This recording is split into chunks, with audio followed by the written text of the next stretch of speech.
And then finally, Melbourne. Weird season for Melbourne. Regular season, arguably the best regular season we've ever seen. Like, they were so good. I think most points scored ever. They were just putting 50 on teams like without fail at one point, and they had their injuries, but they just were so deep in every position it just did not matter. And there were points where they were genuinely resting 3 or 4 players a week, and they were still getting easy wins. Looked like it was going to be a really pretty boring season. Actually, I thought Melbourne were just going to cruise home, but I got proven wrong on the weekend, and I'm very happy to get proven wrong in this situation. MVP, I'll give it to the Cheese.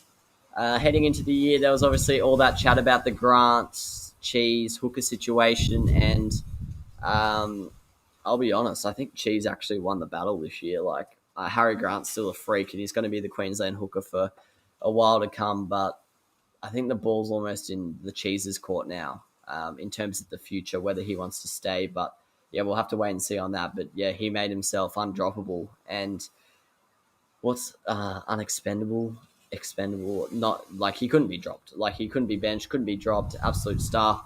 Most improved, I've given it to Justin.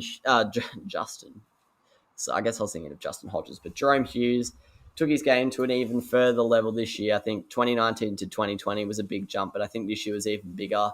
Arguably the second best halfback in our game at the moment. And he does it in his own unique style, which I really love to see. He's not your traditional halfback who sort of just marshals the troops and plays like a bit of a quarterback, but he takes the game on with his running, with his kicking game. He really works off the back of his big forwards, and he's just a really exciting player. He can create something out of nothing. Honourable mentions to Justin Olam and Nico Hines. Obviously, Hines, we hadn't seen much of him before this year, but he earned himself, a $600K deal at the Sharks for a fair few years. So that just showed how good he was this year. And I think Olam sort of announced, I think over the centre position, ever since Latrell moved to fullback, there was sort of debate of who's the best centre. And I think Olam, maybe Joey Manu has something to say, but I think Olam stood out from the crowd this year personally. Best young player, even though he's been in our competition for a few years now. I've given it to Ryan Pappenhausen. There were talks of whether he's better than Teddy early on in the year. His season was sort of harmed by injury, but he had a really good year. Rating, I'm giving them a 5 out of 10.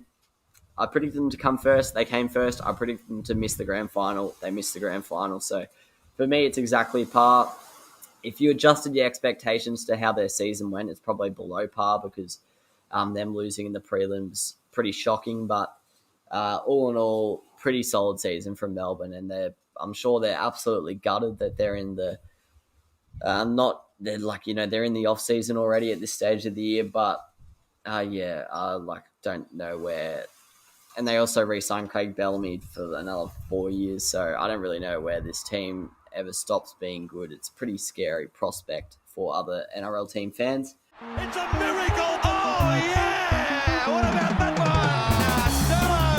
Unbelievable! Balotelli! Aguero! Crowd cheers. Here's Siddle.